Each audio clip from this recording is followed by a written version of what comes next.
Pasikatin muna natin ang mga keengkoy na nasa pool ng ating kamera. Ang kanilang kalokohan sa lansangan. Panoorin.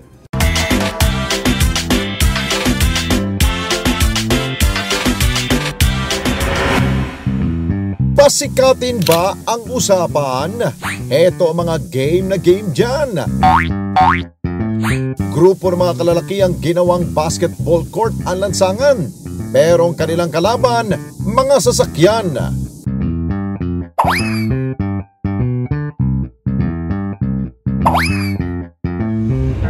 Dribble dito, dribble dyan. Ang isang ito, mala Kobe Bryant pa ang galawan. Sabay pasa ng bola, ayun, instant game 1 na. Sa kanilang pagpapasikat, mga motorista na ang naabala.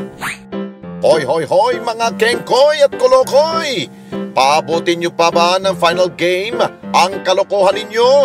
Itigil nyo na yan bago pa kayo tawagan ng violation. Ang kengkoy nyo! Ayun! Pasko. Marami kasi, Lex, na sabi nga natin kanina, magsa-celebrate ng Christmas sa Metro Manila. Marami rin sa ibang bansa, marami sa mga probinsya. Saan man kayo, just make it safe. Yeah, Yan, safe importante. lang. Importante yan.